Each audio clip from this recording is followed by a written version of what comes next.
Hi there, I'm Lena Anani, and you're listening to She Wrote a Book, where I interview amazing women from all over the world who also happen to be published authors. I created this show to educate, entertain, and inspire you to be the voice you want to hear in the world. Now let's get started. You are listening to episode number 83 of She Wrote a Book, and today I'm interviewing Aurea Lewis, author of the book 40-Day Wilderness Fast. The book is about the wilderness, considered to be a wasteland, but to God it's a place where the transformation and transfiguration take place. When God wanted to prepare his people to do great things for the kingdom of heaven, he would have them fast for 40 days. Aurea Lewis is a freelance writer and author and owner of Written Xpressions LLC. She is a wife and mother of 3 with a passion to minister the word of God in simplicity. Again, her book is called 40-Day Wilderness Fast. You can find the link to purchase her book in our show notes for this episode at SheWroteABook.com/83. So, Aurea, it's such a pleasure to have you here as a guest today. My first question for you is this: what made you decide to write and publish your book? Well, thank you once again for having me on the show. I'm just excited to be a part of it today. What helped me write the book? I wanted to write the book. It started off as just like I said, a fast. It was a fast that I was on, and I happened to journal each day that I was on this fast. And after I journaled the fast, I compiled it into a book and thought, well, you know what, this would be helpful to share with the rest of the world about this journey, because it was something that was not only personal for me, but I knew it would help other people as well build a better relationship with God. So tell me a little bit more about why fasting helps people develop a good relationship with God. Well, that's because fasting, it doesn't actually, it brings you closer. It changes your attitude, your personality. It makes you more sensitive in the spirit to hear his voice clearly, to get a better direction, to examine yourself and really see, who you are, what's going on the inside of you. And I believe that helps us in life to be able to do the things that we're all called to do, to be a better friend, to be a better teacher, to be a better mother, to be a better ministry leader, whatever it is that you're doing in life. When you get that opportunity to get into the presence of the Lord and you're opening yourself up to hear from him, and then allow him to reveal about you and then his plans that he has for you, it makes you that much better as a person going forward. Awesome. So tell me a little bit more about so fasting basically means, my understanding of fasting is you take away something for a set number of time, like hours, days, months, weeks, months. So, my experience with fasting is, I grew up Muslim, and now I consider myself spiritual. I don't assign myself to any religion, but so my experience was we fasted for Ramadan, 30 days from sunrise to sunset, and we didn't eat, we didn't drink during that time, and we weren't allowed to smoke, we weren't allowed to curse or swear, we weren't allowed to lie. And I know for me in that time, because taking away those things, I was able to see things that came to the surface that I needed to be more aware of. Is that your understanding of fasting? Is that why fasting is so powerful in your opinion? Yeah, it's one part of it, though. That's the actual physical part of it. You putting the flesh, under submission to God, and that's how I see it. And so that is part of it. So for what I did on those 40 days was the Daniel's fast, and I don't know if you're familiar with that, but the Daniel's fast is abstaining from, dairy products, meat products, sugar, anything with yeast in it. So it's mainly fruits and vegetables, pure water to drink, and I did that for 40 days. So I didn't eat what I normally would eat for those 40 days. So yeah, that is a part of it. And you're right.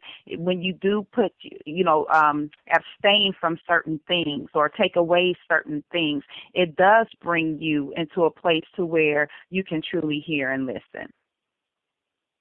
That's so awesome. Okay, so I love the similarities. I've talked to other friends who fast too, and it's a lot of fasting fascinates me. So this is why I'm interested about your topic.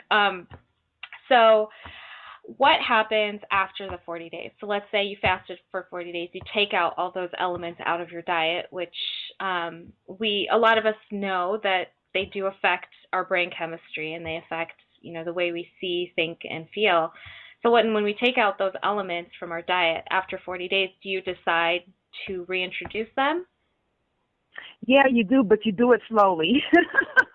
Don't Okay. do it, don't just like, oh, okay, the fast is over and then go have a feast.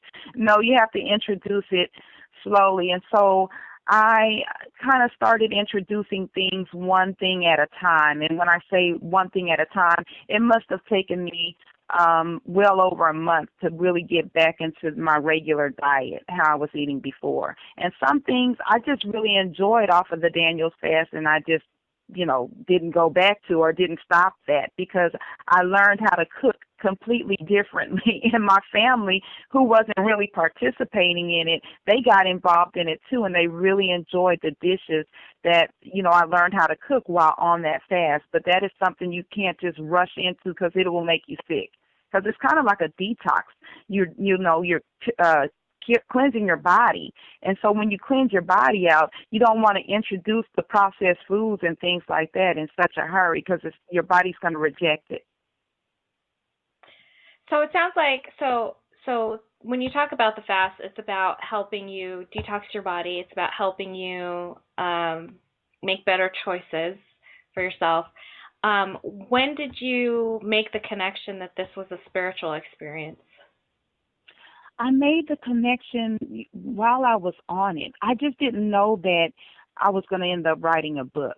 I did not know it was going to turn into a book. That didn't come until, man, it must have been like maybe 6 months later that I actually, said, oh, I could put this in a book and share the book with the rest of the world for them to go through the experience as well and know that, we all go through different fasts because like you said, you're Muslim. And so the type of fast that you all, go through and it might be slightly different, but fasting still has the same benefits for all of us, no matter, what your belief is. And so that was something that came about 6 months later, but I did have it all together and I did have it organized, and I said, okay, God, what is it that you want me to do with this? Because I did not believe that I was going through that time for naught. I believed that there was a mission, there was an assignment, there was something that was needing to be done, and I just didn't know at the time until later on what that something was. Awesome, very cool. All right, so let's switch gears. We talk about you taking your experience and turning it into a book. Mhm. Now, why? I'm curious. I'm always curious to know why did you choose to self-publish instead of pitching your book through a traditional publisher? Well, to be honest with you, when I heard stories about pitching the book to traditional publishers, I thought, oh my goodness, I know I'm nowhere prepared to go through all the things that, they said you have to go through. They no longer accept unsolicited manuscripts. I've got to find a literary agent, and you'll probably get rejected. And all of this came because I went to a Christian Writers Conference. And I learned all that I could learn at that conference, and I was pumped up and geared up. And they talked about all the different avenues and to keep all the avenues open. But the one at the time that I gravitated towards was to go ahead and self-publish because I wanted to get the experience.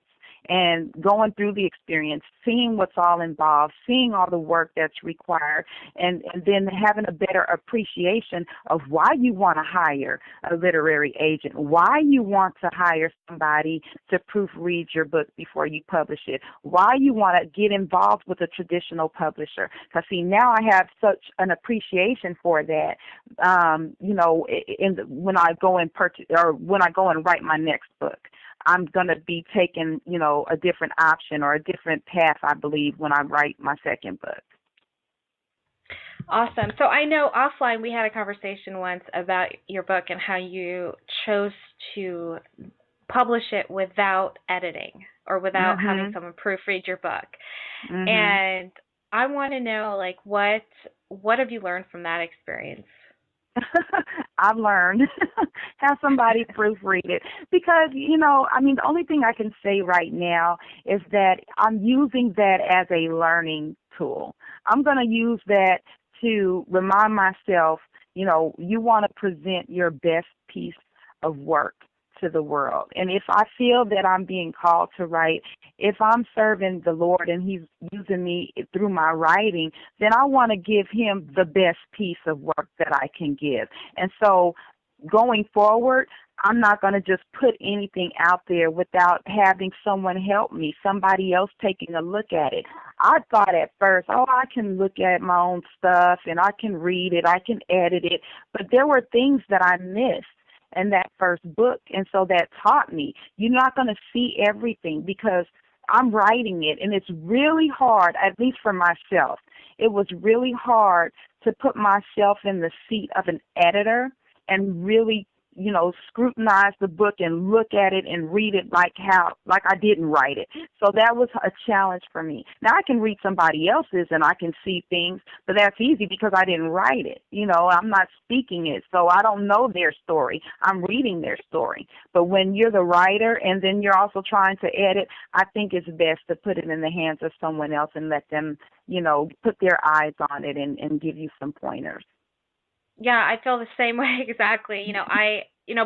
Part of the services that I offer is I'm an editor, and but when it comes to editing my own work, no way. I have to Right, hire someone else to look at it because no matter how well you write, you still can't see your blind spots, and right. that's where having someone else comes into play. But I do want to give you kudos, though. I did want to come back and circle back to this. I want to give you kudos for publishing your book without the proofreader, not because you did it without the proofreader, but because you felt confident enough to get your message out into the world.